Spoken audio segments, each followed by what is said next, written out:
Good evening, and thanks for joining tonight's TI Technology webinar hosted by Texas Instruments, where tonight we're going to take a look at flipping your classroom. I'd like to thank everyone that has completed the live survey on the right section of your screen. My name is Mike Houston, and I'm the moderator for this event.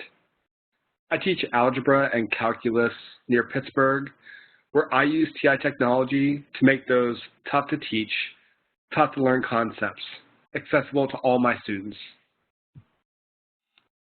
I'm really excited to introduce our two panelists tonight, Robin Paulson and Tammy Casey.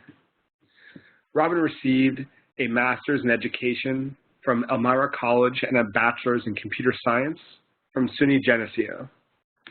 She became a TQ regional instructor in January 2013, and she was granted a New York State Master Teacher Fellowship in April of 2014. Robin is currently teaching Algebra 2 Common Core, Statistics, Algebra 1A and 1B Mathematics classes at Lake Placid Middle High School in Lake Placid, New York. A strong believer in lifelong learning, Robin is constantly reevaluating and improving her classroom practice in order to bring her students the most relevant STEM experiences possible. Robin presents her passion and use of educational technology and the flipped classroom model at numerous local, state, and national conferences. In addition, she serves as the high school level representative to the executive board of the Association of Mathematics Teachers of New York State. Robin was recently published in New York State Mathematics Teachers Journal by co-authoring an article titled, "Problem Solved, We Flipped Our Classrooms." Thanks so much for being with us, Robin.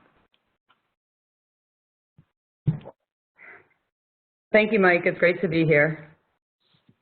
And Tammy lives in Lake Placid, New York, where she teaches grades 9 through 12. She's currently the math department chair at Lake Placid Central School. She involves her students in problem-solving activities and discovery-based learning activities that allow her students to think outside the box and truly learn how to apply the math they see in the classroom. In 2013, Tammy was accepted as a New York State master teacher. Tammy is a lifelong learner who truly enjoys working with teachers to improve the quality of math education for students. Thanks so much for being with us, Tammy. Thanks, Michael. I'm happy to be here. We're expecting a large crowd, so your audio is muted. Feel free to send any questions to Tammy or Robin using the Q&A window on the right section of your screen. This session is being recorded, and as a reminder, we'll provide a link to the event certificate of attendance at the conclusion of the webinar. Once that recording is available, if you'd like to try and follow along with any of your handheld technology, please feel free to do so. We do recommend doing this with the recording. That way you can go at your own pace. We hope you don't have any audio issues tonight, but in the event that you do, try selecting Communicate in the WebEx menu, choose Audio Broadcast, and then click Join. At this point, Robin is going to discuss our agenda. Thanks, Michael.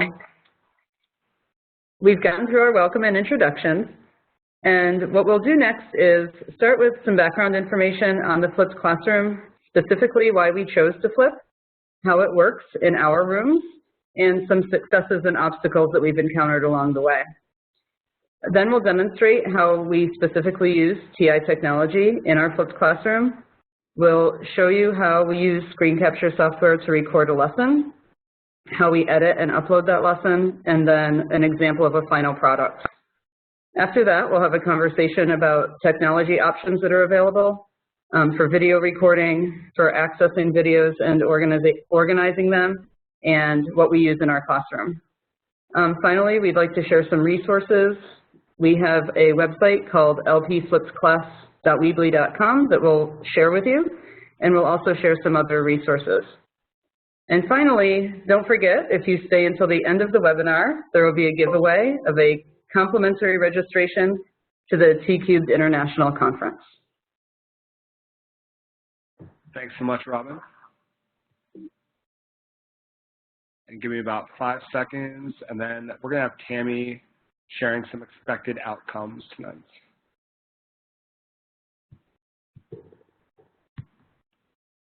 Tammy, go ahead. Thanks, Michael. For the expected outcomes tonight, we're hoping that you will be able to discover strategies for developing a flipped lesson. We'll also discuss some suggestions for in and out of the classroom activities using both the 84 and the TI-Nspire technology. And we'll also identify opportunities for rich tasks both in and out of the math and science classroom. Awesome. Thanks so much. Robin and Tammy, it's all yours. Great. Thank you.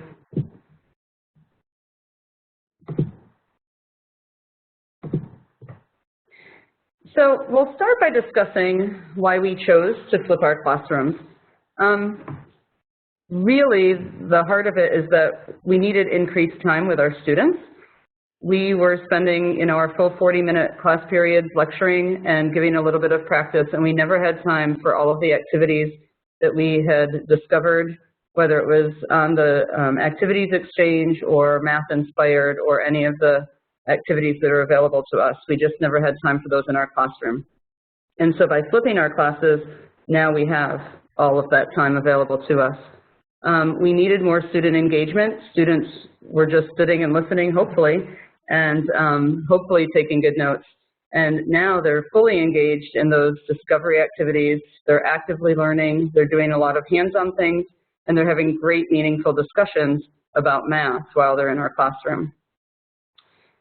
We had also attended a conference when the Standards for Mathematical Practice first came out, and it showed us some examples of classrooms that were meeting those practice standards, and none of them had teachers standing at the front of the room lecturing.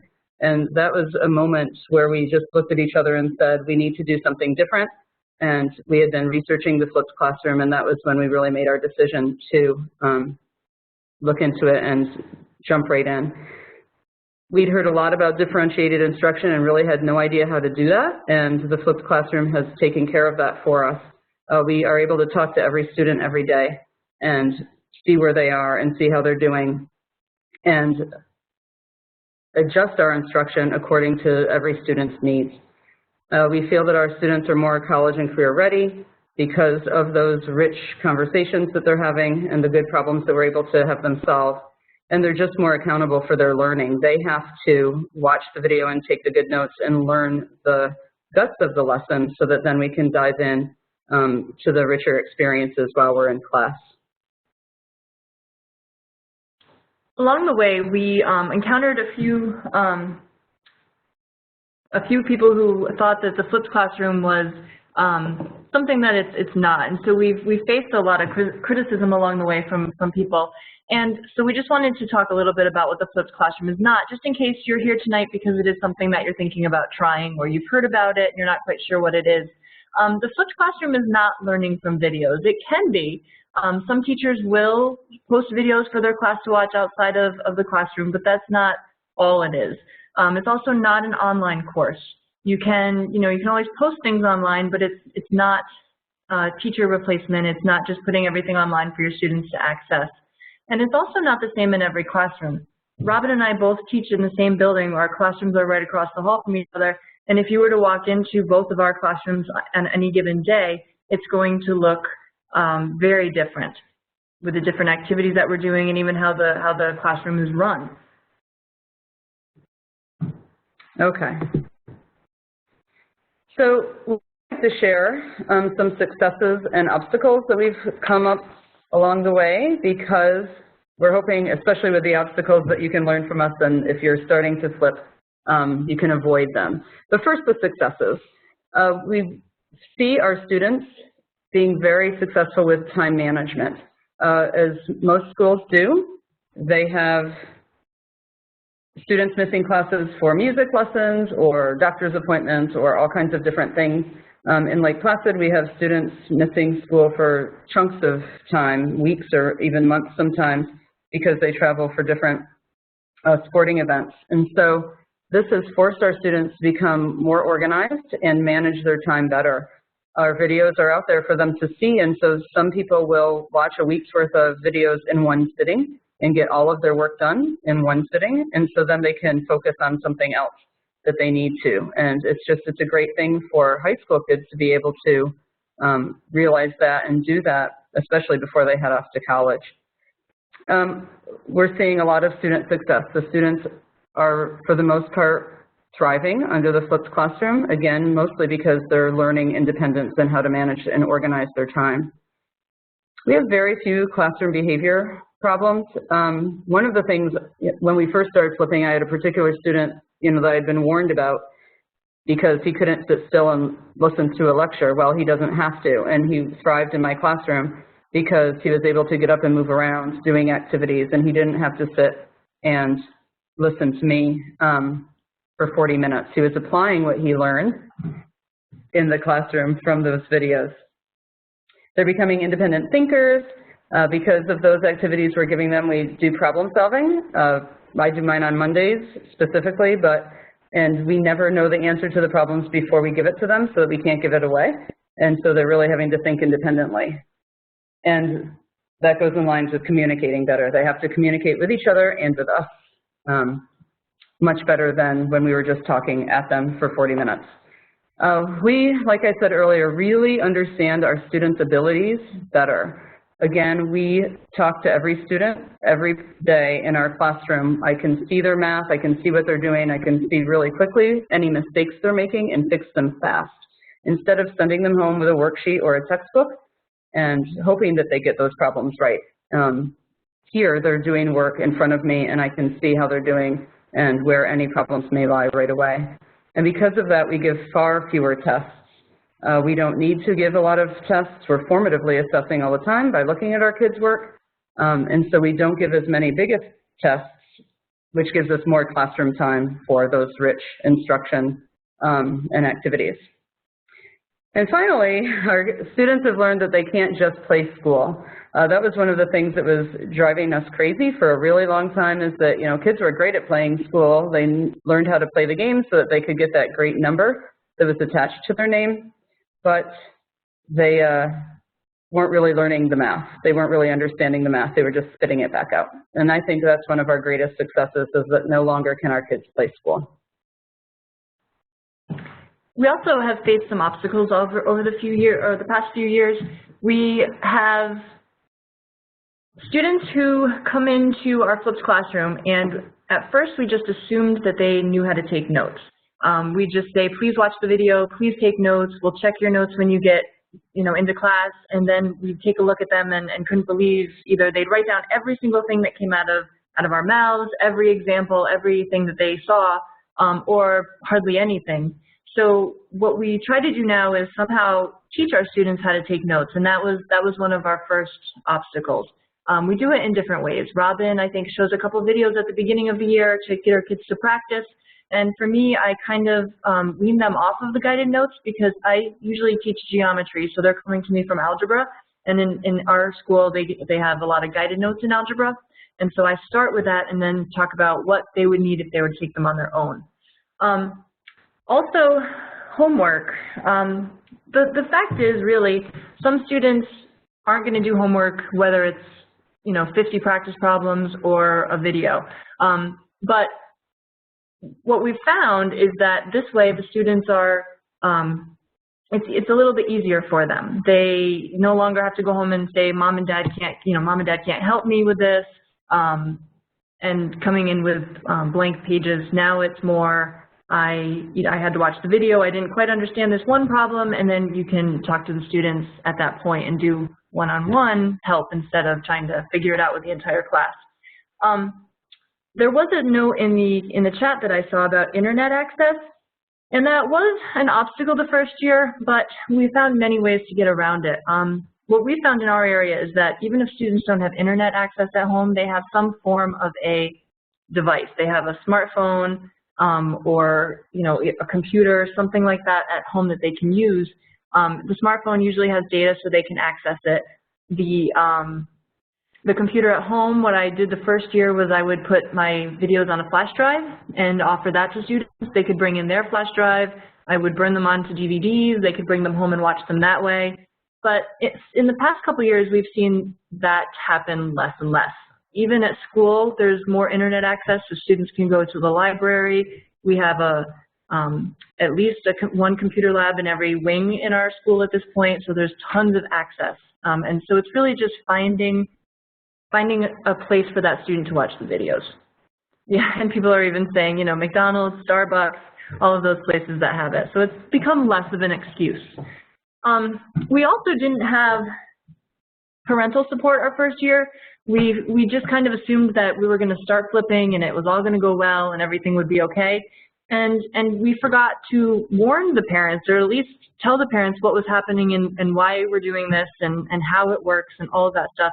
And it's not how our students' parents experience school. And so they were very hesitant at first because they thought, you know, all those things that we said it wasn't. They thought we were just sitting back or reading the newspaper and drinking coffee with our feet up and having our students just watch videos. But in reality, it's harder. Every day you don't know where your students are going to be. You don't know what questions they're going to ask. You don't know how they're going to attempt a problem. And so really, it's harder. Someone said in the chat, I think, you know, get ready to be on your knees. It's true. You're at your student's side for the entire period trying to help them through and figure out what's happening.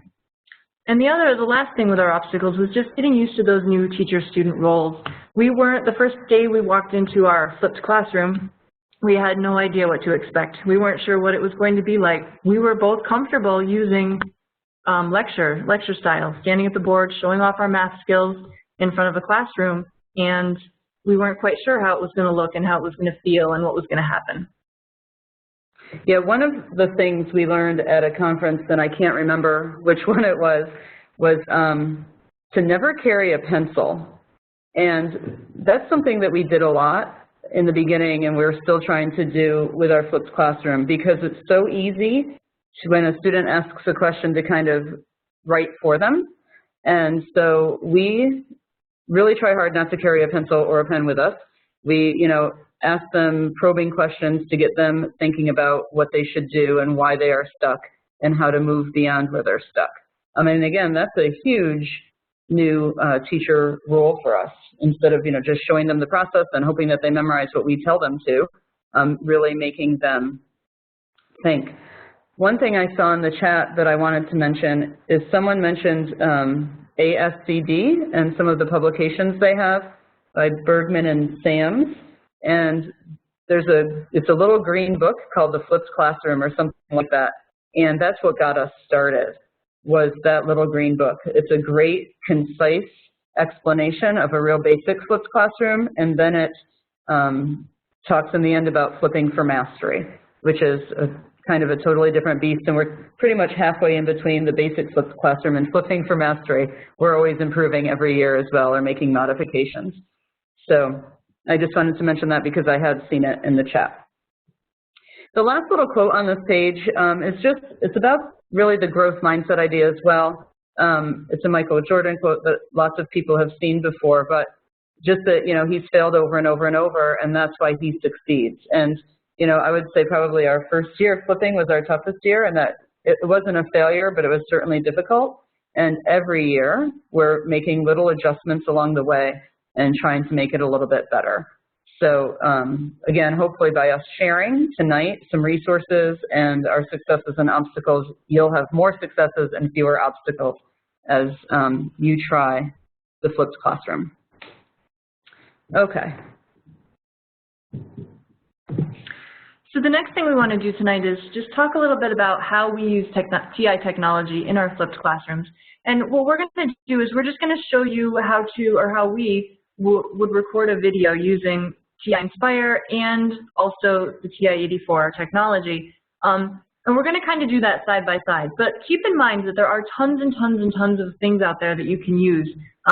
With the videos, you know, there's discussion in the chat also about should you use your own, should you use Khan Academy. In my opinion, there's no right answer for that.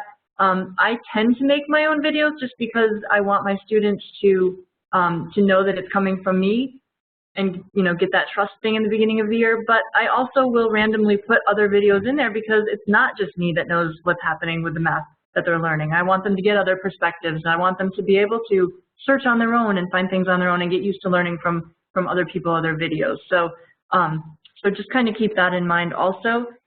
But there's also the activities exchange, the TI website, and in the classroom you can do some of that stuff. You can record some of that stuff. So we're just going to show you one idea using the TI technology.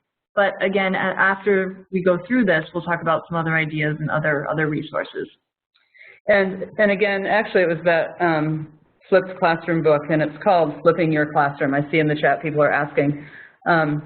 That gave us the idea for the software that we're going to show you. Again, it's not the only software out there by any means. It's just what we found that works for us. So again, we're going to do a demonstration of making a video that we would give our kids on how to go through an activity with their technology. Our students are lucky enough that they can take the technology, the Nspires for us, home with them. So they have an Nspire at home, and so sometimes our flipped lessons are the button pushing, so that in class we can do better activities once they've learned how to do the basics with the Nspire. Again, we will do the 84 side by side. So what we would do is, we have to get to our screen.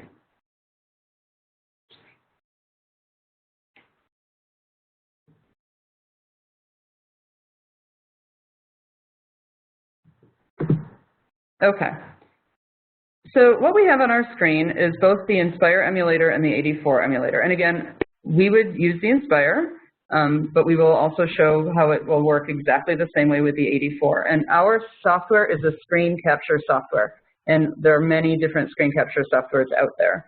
So what we would do is start our software, and we would want to record the screen.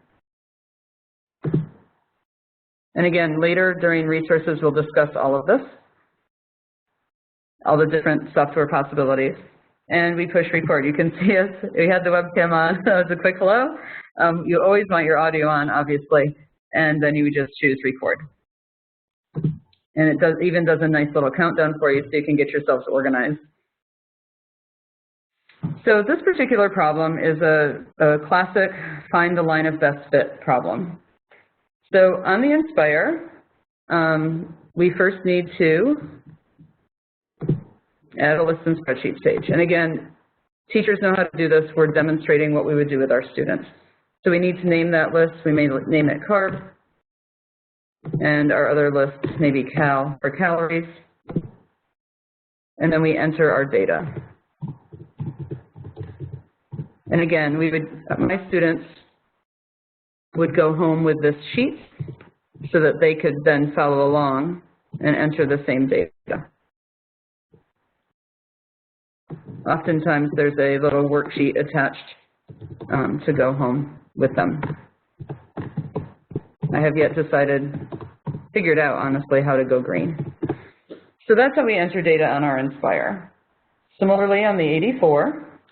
On the 84, you would just go into your stat button, and you would edit your lists.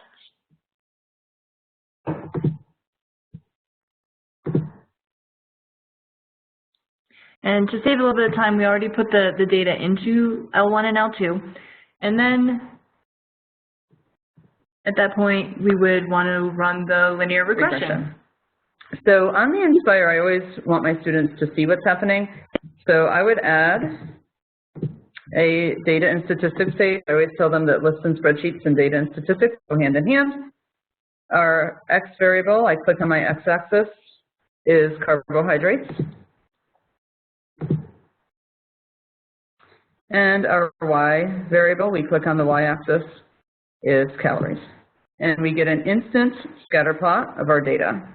To find a line that best fits that data, we would then go to Menu, Analyze, Regression, and in this case we'll show linear mx plus b. This is more of a Algebra 1 style problem than a stats problem. In stats we would choose a plus bx. And the Nspire immediately labels your line with its equation of best fit.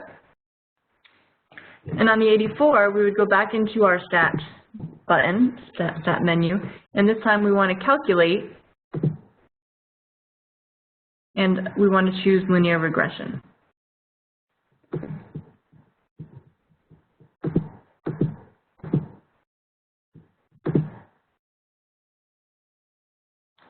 And it already knows that it wants our X list to be in L1 and our Y list to be L2.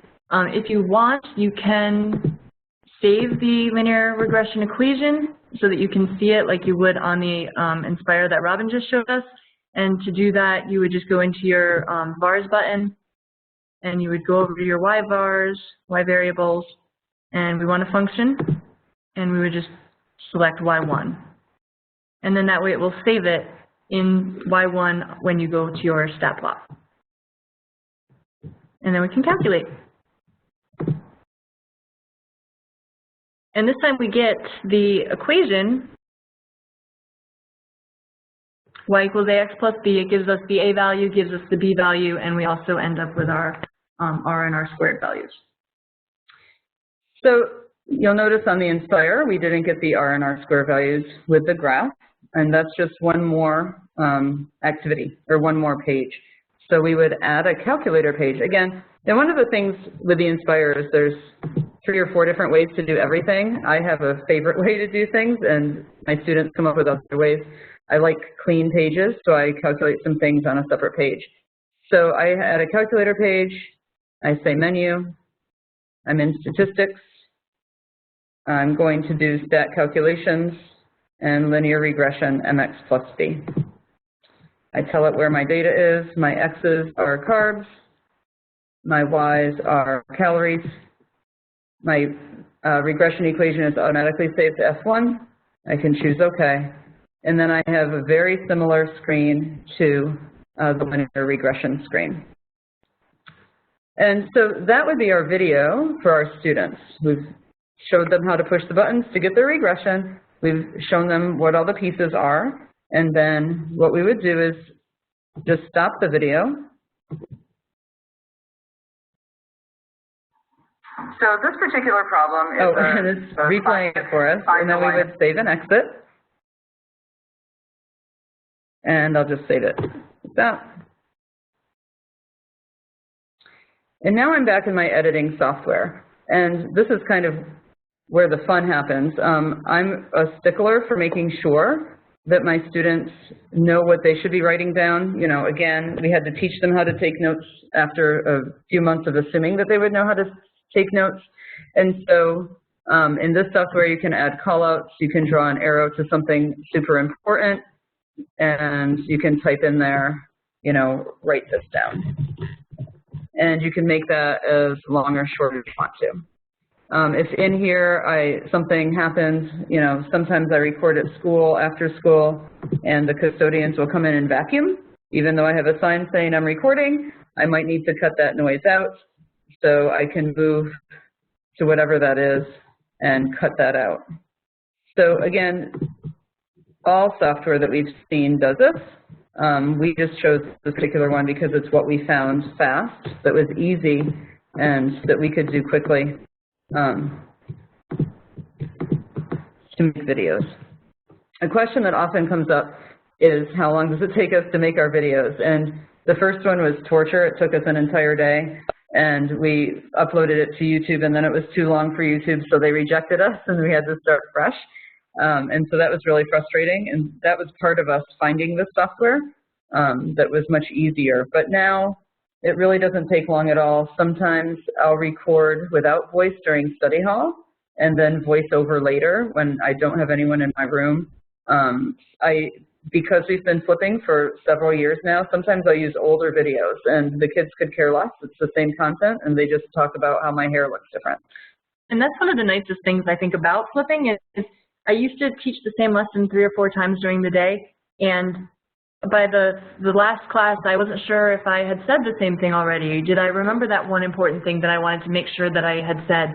And this way, everything that you want is in that video. And then you have a library. So next year, maybe you only have to record a few more videos, or maybe there were a couple you didn't like, or you wanted to tweak something. But basically, you're taking the best of what you have and presenting that to your students. You're not just forgetting to throw something out there, or forgetting to say something, or remind them about their homework, whatever it is, it's there. Yeah, absolutely. I remember at the end of the day, I would say, now, did I tell you guys this already? Because I couldn't remember because I had taught so much all day long, and this really takes care of that. It's beautiful. And, you know, another suggestion, just because I thought of it, is if you're wondering about where to start with flipping, a great place is if you know you're going to have a substitute. You could create a little lesson video so that you're truly not absent and have the substitute play it. You know, 5 minutes is always our goal. My maximum is always 10 minutes.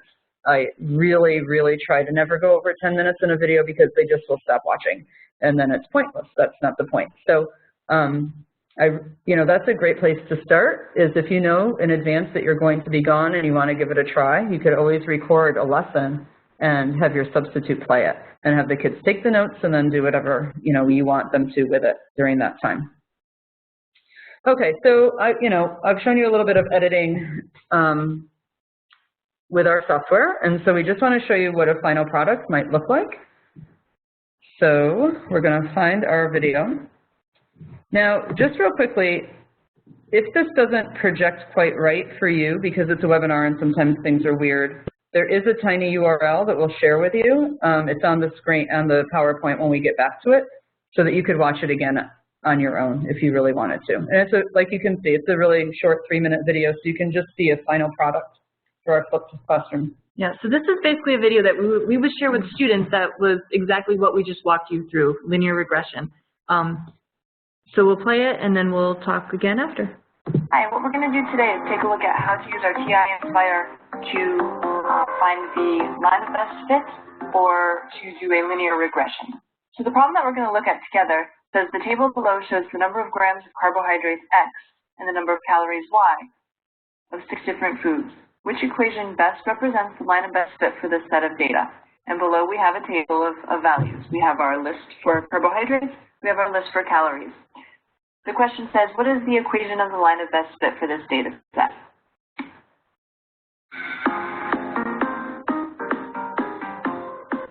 So the first thing that you want to do is turn your calculator on and go home. And you want to start a new document by selecting the list and spreadsheet. I'm just going to pull up the question here so we can see it. Remember that our tabs are carbohydrates and calories. So I'm going to label my tabs, label my columns carb and cal, just because I don't want to type the whole thing out. And then I'm just going to pull up the question one more time, and I'm going to go ahead and enter the data into my list.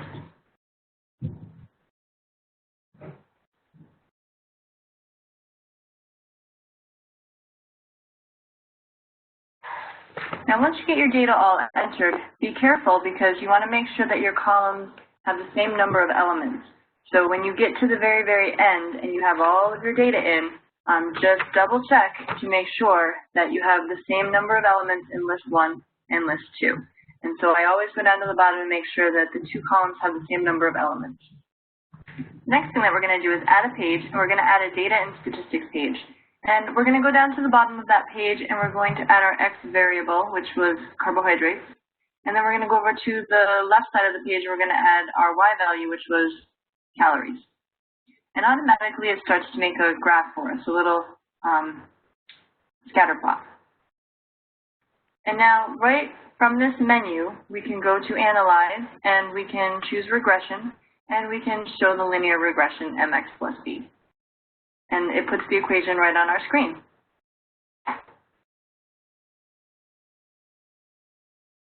And you can also get the linear regression equation in a different way. So I'm going to go ahead and add a calculator page to this document. And then I'm going to go into my menu and choose Statistics. And I'm going to choose Stat Calculations, and I'm going to calculate linear regression. This time I have to choose my X list, which was carbohydrates, and my Y list, which was calories. And then I'm just going to choose OK. And what happens here is it gives us the format mx plus b. It tells us the value for M, it tells us the value for B. It also gives us the correlation coefficient, which in this case is pretty close to 1, which means that it's a pretty good fit. So at this point, we've seen 2 ways to come up with that linear regression equation. Again, you can do it right in the graph, right on the data and statistics page. You can also do it from the calculator page. Okay. So again, it's just one example of many of our videos. That one was a nice 3 minutes, and the kids are pretty good with that amount of time. 3 to 5 minutes seems to be best. And you can see that everything is on YouTube. And we just have to get back to our screen.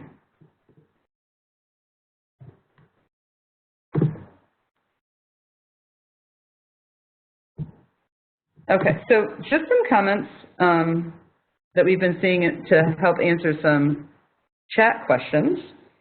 One of the things about homework, just real quickly, is there's really less homework because our videos are short and all they really have to do is take notes and maybe answer a couple of questions about that.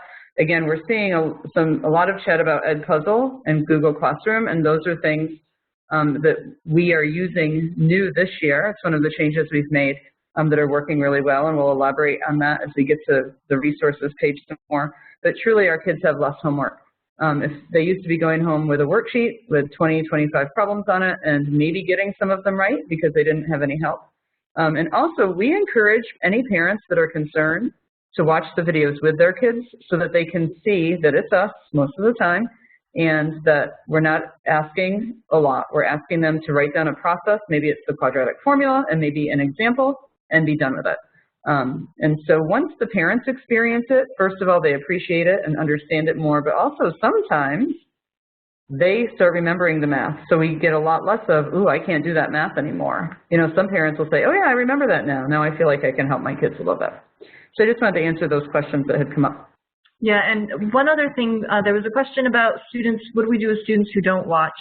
And in the beginning, it was a struggle. We would have, you know, we'd put students in the corner to watch the video at the beginning of class, and then they'd miss something. And then we found accountability is really the key. We've used a number of different sources, and I know people are sharing in the chat different sources. We started using MathXL, which would allow us to put our videos in the assignment, and then they'd have to answer some questions after. And we kind of got over the video watching part. If the student didn't watch the video but they could answer the questions, either they knew how to do it and didn't need us to explain it to them, or they had somebody else explain it to them, and great for the kid who was able to do that. Or some kids would research it on their own and figure it out. But those questions held them accountable. Knowing that they could all come in answering those questions correctly gave us a starting point. And so whether they watched the video or not, we knew where they were. Now this year, Robin had mentioned a little bit that we started using Edpuzzle, which is similar and it's free. The MathXL did have a cost to it, so it was a little bit difficult. But Edpuzzle is something that's free, and we're actually, I think, liking it even more than the MathXL stuff at this point. Yeah, and one of the things that's, again, because we've been flipping for a few years, is we now have this library of videos, and so it's not super time-consuming for us to grab an older video, pull it into Edpuzzle, and then edit what we don't like from before, and throw in those little quiz questions. And again, when we get to that resources page, if we have enough time, I can share an example of that with you.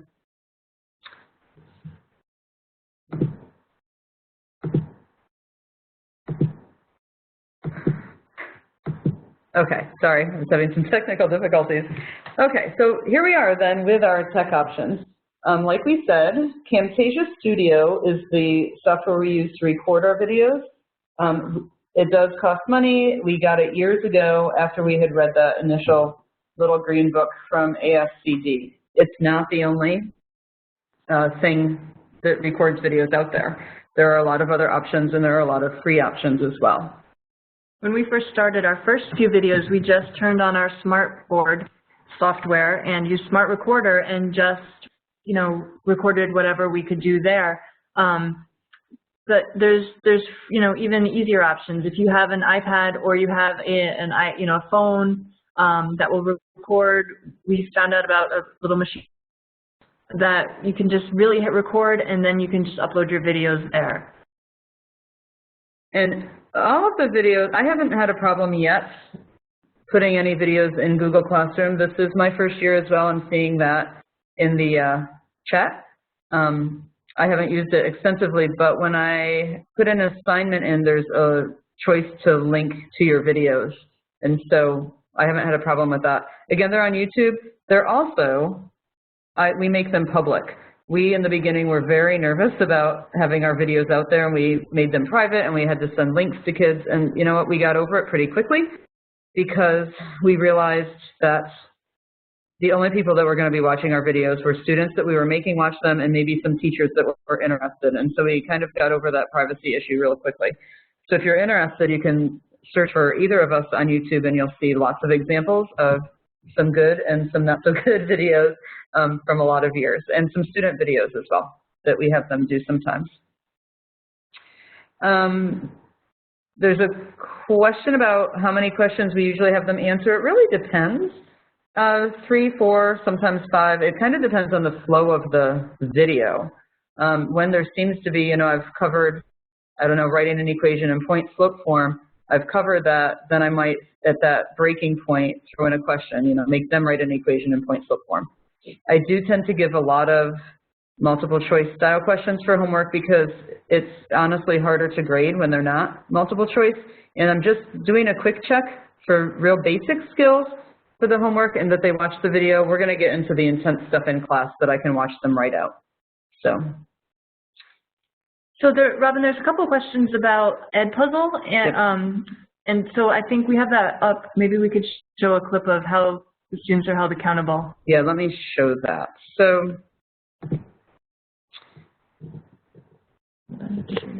oh, sorry.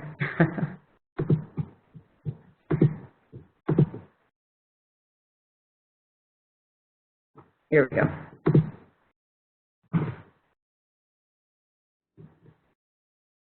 Okay, so this is my Edpuzzle screen. I'm only doing it in 2 of my classes right now that I'm flipping, my Algebra 2 classes. This is an example, actually, of a lesson that was due today. So you can see, well, I can show you the assignment. Let's look at the progress first. And I'm not supposed to show student names. So real quickly, you can see with the questions, and it shows you the ones that were most frequently missed are highlighted in red, and the ones that they did great on are in green, which means they did well. You can't see the questions here because I used their built-in math font, and it doesn't show up in the review part. But I know, again, so this was a 6-question thing. If I go back, I could look at, well, I can show you, I can watch this as a student, and we won't watch the whole thing. But what it does, you can see the student view. Here's my video, and this was just done under a document camera. But these little questions are the quiz questions that I asked. One of the things I am loving about Edpuzzle is you'll see if I try to skip the video, I'm a teacher, so it's going to let me. But as a student, if I try to skip the video and fast forward to the question, it's locked, and it won't let me do it. And that's great. So they're really forced to watch the information I need them to watch and then answer the question. Once they've answered the question, it'll tell them if it's right or wrong. They can rewatch that video segment. I can show you what that looks like from a teacher perspective. If I wonder what happened with this student, you can see that he watched the entire video. All the little segments are green. He got any green question right, and any red question is a question he got wrong. This particular student didn't answer the last question. This was weird. It was a free response, and some of them weren't entirely sure how to enter it. And again, we're learning together. This section of the video he watched twice, which I love that my students are willing to rewatch. I encourage that. You can see down in the responses, as I scroll down, as he answered these questions, that's his answer, and this green arrow shows that that's the correct answer. This one that he got wrong, it shows the correct answer. So they can't go back in and redo it after they've rewatched the video, but I don't care about that. I care that they're trying the homework and that they're seeing what their mistake was. And then if they can't fix it on their own, and I see that every student is getting question number 4 wrong, I start my class with a warm-up with a question similar to question number 4, so I can immediately go over it and fix any problems. So that's been wonderful. And again, this is free. I have not used this before this year, and I'm really enjoying it. So I just wanted to show that off a little bit because so many people are talking about it.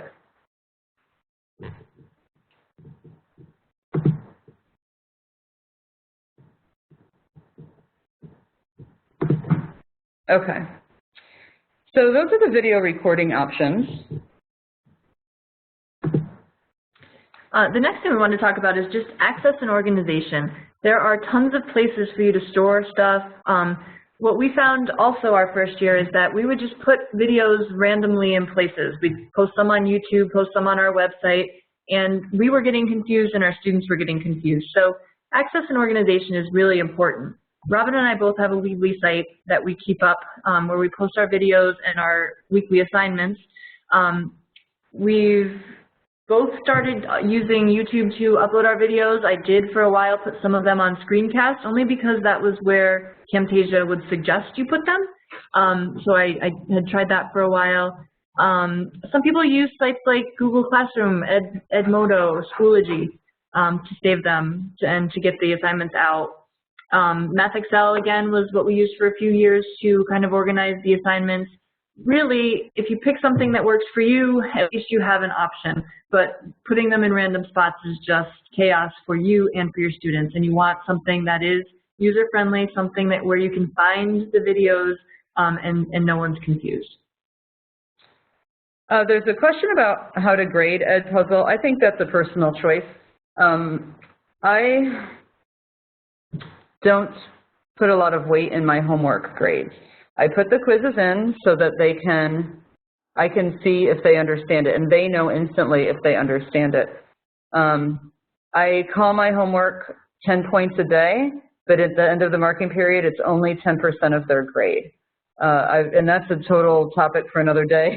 My whole grading system is also new this year. But I usually really use Edpuzzle to formative assess and to give them credit for trying the homework. If they don't watch the whole video, I do not give them the full 10 points. That's the one thing that I will ding them on, and that helps them learn right away that they need to watch everything and that it's important if I'm asking them to do it. But I don't count a lot. But again, grading, I think, is another whole topic, and I think that it's personal choice, and it's your kids, and it's your community. We have very grade-driven students as well, and so that's tough. The bringing your video into Edpuzzle, honestly, it's quick. You say, find a video. You just search and choose the video you want, and it brings it right in quickly. It's super easy. Again, I don't do anything if it's not easy because I'm older and it's hard for me to learn a lot of stuff anymore. So yeah, and getting started with Edpuzzle, there are actually videos that you can find right in their library that will already have the questions in them. So if you're not sure about that, you can always do that to start with, and then see what the questions are like, and then just adding your own. Okay, I think this is our last slide, and before more questions. So what do we do in our classroom? Well, predominantly we have the Nspire Navigator system. So our students walk into class, they have a warm-up, they log in, their warm-up's on their Navigator system, and we're instantly formatively assessing, how they understood the lesson the night before. But also just within our classroom, because now we've freed up all this time, what do we do with it? I'm seeing lots about Kahoot. We use Kahoot a lot in terms of just like a gameplay to have a little bit of fun with the content that they've learned.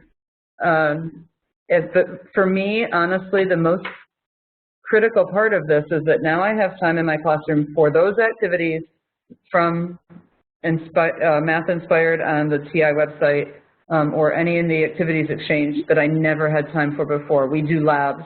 We can use motion sensors. We can collect real data. We can explore domain and range. We can do all of that stuff that I just never had time for in my classroom before. And that's just huge for us. I'm seeing some comments about quizzes, and yeah, I have done a little bit with quizzes, and that's fantastic also. I mean, all of these sources are just amazing, and there's so many more out there that we didn't think of when we were creating this slide, or that we lost space for. So it can even be as simple as, when we first started, it was the true flip, where at night they were watching what we would have lectured on, and then when they came in, they were working through problems. And it can even be that simple. I mean, not every day is going to be a fun activity, but you really do, there are days when you need to see your students doing the work, doing the math. You need to be able to, sit by them and walk them through stuff and clear up problems. So even as simple as that, if you're getting started. Yeah, and I see, how do I get students getting enough skills? My activities tend to be on Mondays. I call it Problem Solving Monday, and that's when that's the day that I do most of my activities. And then really, usually, Tuesday through Friday is practice with the math that they're learning. But, you know, some of those activities can be quick. I don't need to use them from beginning to end in the Word document. Sometimes I just want them to touch the domain and range on their Nspire. And so because they're always confused about that. So I may not print out the paper that is suggested to go with that activity, but they have it in their hands and we're discussing domain and range instead of me just saying, here's what domain is, here's what range is, understand it, let's move on now. So I think it's just because it's more interactive and it's more exploration, even when they're doing some practice problems in between. It's a nice balance. So one other thing quickly that we would just like to share, Rob and I have put up a website where we share some of our resources, either from the webinar or from other things that we have done. And so I just wanted to share that with you in case you're looking for other things. So the website is lpflippedclass.weebly.com. And on here you can read the article that Robin and I wrote. There's also other resources, suggestions, all sorts of things. So feel free to check that out at some point if you're looking for anything or curious about how things run. And we'll update everything from tonight's webinar. Make sure you have access to stuff, and feel free to contact us if you have any questions that come up later.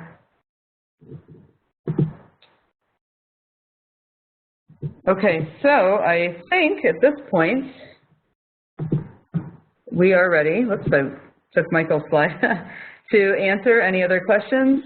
We've been trying to monitor the chat during the presentation. Yeah, so again, with the activities, many of the activities we do come from the TI website and the Math Inspired because our students have Inspires. But sometimes we go to other sites like Dan Meyer has those, I don't know what they're called, I can't remember what, 3 acts that we'll do. A lot of the problems that we have our students solve might not have anything to do with the current content. We just want to get them thinking and problem solving and really thinking outside the box. So our problems come from all over the place. I have old books from my cooperative learning days that have little activities in them that we use. Tammy uses Problems of the Week, an old book like that. I mean, there's just so many different, and I think it's important for the kids to mix it up, sprinkle in all different kinds of activities. Some really tough. There's the whole notion of low entry and high ceiling that we try to achieve too, because our kids are at all different levels. So. And there's a question about TI support. If you're looking for support with the software or with the handhelds, Michael did post the 1-800-TI-CARES. If you're looking for Flipped Classroom specific information, please, my email, Robin's email is on the screen at this point. Feel free to just drop us an email and we'll usually get back to you pretty quickly and make sure that we can try to help you if we can, or at least point you in the right direction. Yep. So I think at this point, we need to give control back over to Michael. Feel free to continue to ask questions off in the chat, and as we have time at the end, when he gets through everything, we can answer them. And again, if not tonight, certainly email us, send us little messages on Twitter, follow us on Twitter. We love that as well, and we're happy to answer them as much as we can. Thanks so much, Robin and Tammy. Thank you. Thanks. As both ladies mentioned, as we begin wrapping things up tonight, please feel free to, again, ask any last-minute questions you have. I know they'll do their best to get those questions answered. When you leave the webinar tonight, a brief survey will automatically appear in your browser. That survey helps guide us to future online events, so please feel free to share your thoughts in that post-webinar survey. If there's something that you saw tonight that you really liked, let us know. If there's something that you think we could do even better also, please let us know. Again, we definitely listen to your thoughts. We're really excited that the T-Cubed International Conference will be coming to Chicago this coming year, 2017 in March. It's a great way to connect with other educators such as Tammy and Robin, and learning more about, say, the flipped classroom. If you go to the conference, if I'm a betting man, I bet that both Robin and Tammy will be there, and I also bet that there's a good chance they're going to be talking about some of their experiences like the flipped classroom at the conference. Robin and Tammy, would I be right? Yes, absolutely. We will be there, and we are both presenting. Awesome. Thanks so much.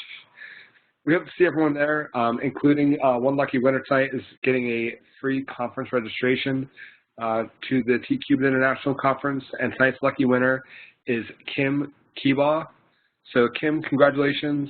We'll be in touch with you over email in the next few days.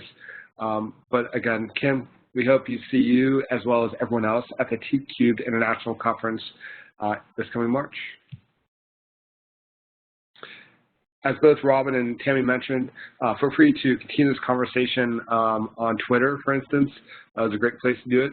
But we also have a presence on the other major social media outlets. So please feel free to continue this conversation.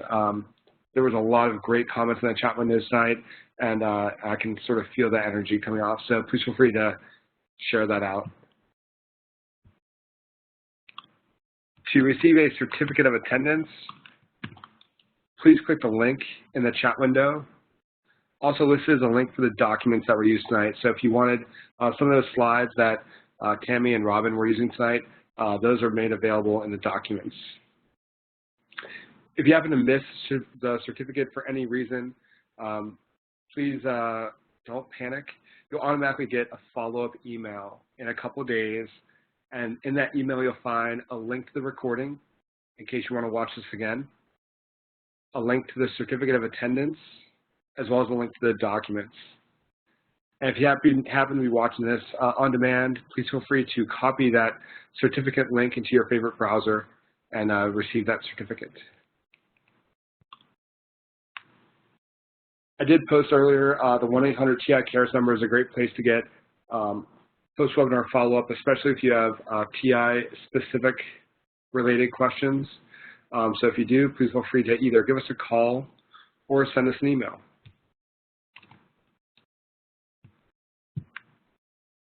Thanks so much, Robin and Tammy, for sharing everything and really being super flexible with everything that was happening in the chat window. People were introducing things, and you guys were really great about sort of responding to a lot of those chats and comments and questions. And I just thought you guys did a great job tonight. So thanks so much. Thank you, Michael. It was great. Thanks. We had fun. And we hope to see everyone back online next week. Thanks again. Good night, everyone.